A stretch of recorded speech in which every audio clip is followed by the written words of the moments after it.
За өнөөдөр би бас нэг зөрөгт ахыгаа нэг өрмөц байдлаар хөлбөмбөг үзье гэд яриад байсан дээ уцаар яриад мессеж чиж. Ягаад тэгэхээр бас дандаа ингээл нэг юунд гэртээ ч юм уу ийм асарт очиж үзэхээс илүү байгальд хөлбөмбөгийн дэлхийн аварга үзье гэд ярьжсэн. Тэгээд яг гол зорилго нь бид нар бас юм дийдэж маань шинэ юм автомат анти удахгүй эх 7 хоногоос худалдаанд гаргах гэж байгаа. Тэгээд энэ антинидгээ бас нэг танилцуулаад Монголын маш олон газраараа илж одоо бидний зөвхөн монголчууд гэдэг төслийг хийж байгаа. Зоригдох маань бол нэг онцлог нь нэг газараа олон хондгоо. Буугаал хоноол нүгээл зураг авч тэгэл яваад байдаг их явдаг тийм багийн гişүүд байдаг болохоор би бас онцолж те танилцуулъя гэдэг өнөөдөр бас би харин чамайг уцтаад хөдөө хээр гарч магшаранга хоолойд ихээр хөлбөмбөг үзэхээр нэг хөдөөний ойрхон садан төрлийнх нь айл байдаг юм баг. За тэдэнтэй ачаад одоо дэдэштэй холбоод хонь гаргаад тэр мөн одоо дэдэшийг би мэдхгүй байхаар яад юм тэгээд бид нар бол яг энэ жил нөгөө манай компани бас 10 жилийн явуулж байгаа. Тэр аваа ухтаад шинэ хиймэл дагуул руу шилжсэн. Тийшээ шилжчихэр бол бас дохой чанар сайжирч одоо нөгөө байгаль цагуурын үзэгдэлт бол илүү сайн. Одоо салхиулаагээд бороо өндөр ороход яадаг байсан алга болсон илүү багасж байгаа. Тэгээд нөгөө талаар бас багтаамж нэмэгдчихэж байгаа. Одоо орчин үеч нөгөө нэг ичдийн суугуудгийн өндөр нэвтрэлттэй сууг гарах шаардлагатай бол тэгээд энэ төхөөрөмжийг анхна хараад нэрээ шүтэж байна. Би ч одоо өөрөө технологи, хай технологийн одоо улаан фэн шинэ шийдэл, шинэ юм хүндрэлтэн сайхан шүү дээ.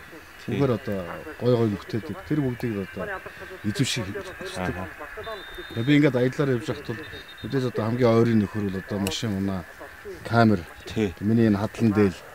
Тэгээ одоо ер нь энийг л одоо авахгүй болохгүй юм шиг одоо. Надад хамгийн таалагдсан зүйл юу вэ гэхээр ерөөсө нэмэлт их үүсвэр шаардахгүйгээр минимум энэ аяллаа шаард машин дотроос тахны асаагуурч залгаад асаачлаа шүү дээ. Тэгсэн. Дээрээс нь нөгөө конопын дарсан чинь энэ өөрөө одоо робот шиг ингэж эргэж байгаа дээрээс пад гэдэг өөрөө олчихж байна. Одоо үүдийн дууд үрсэн электрол чанар одоо зургтанд гологдохгүй бол одоо маш өндөр юм явж ирсэн ч тий. Хөнгөх юм. Тий. Машин зайлшгүй байхгүй юм байна. Жижиг тогооны хэмжээтэй нэг газын плитэн дээр тогоо тавьсан юм юм уу да. Тэгээд гол нь бол тохируулахад бол бас нэг хүмүүс анхаарах нь урд зүг рүү харуулаад тавьчих.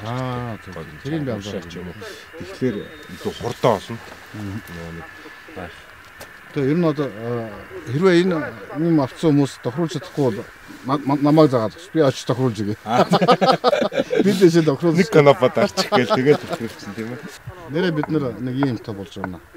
Одоо бид нар чинь өнгөрсөн жил хагасын дотор 12 сарын яг бүхэл хөдөгөр айлсан. Нэг газар ерөөсө 2-3 хоногоос илүү байрлаагүй. Тэгээ бид нар шиг юм явдаг хөдөлдөг хүмүүст бол ер нь хамгийн чухал юм байна гэж хэлж байна шүү. Тий. Авсаархан зөөж тээвэрлэхэд амархан бас тодорхой хэмжээний дөргөө энэ төр хамгаалттай. Гадаа тавьсан чинь бороотой үед ажиллана шүү дээ. Бороотой зүгээр ажиллана. Градусын үед бас хасах температуруудад ажиллана. Тийм үү. Нөгөө талаараа юу тижэл баг гэдэг. Хамгийн гол нь 12-оор ажиллахыг бид нэр бас сонгодог нь бол нөгөө нэг юу газар дуртай газар тогон залгачихгүй учраас тий. Тэгээд манайхан чи хөвчлэн нөгөө нэг юм тусгай зориултын өөрөө тогтой аяллаа маш их зөөгтэй байдсан шүү дээ. Хөвчлэн яг нөгөө кампер биш ийм машинаар аялдаг болохоор бид бас 12-тай илүү зүгээр юм байна гэж хэлсэн. Шинэ махны өнгө янзын болж улаагаад хүрэнтэй л.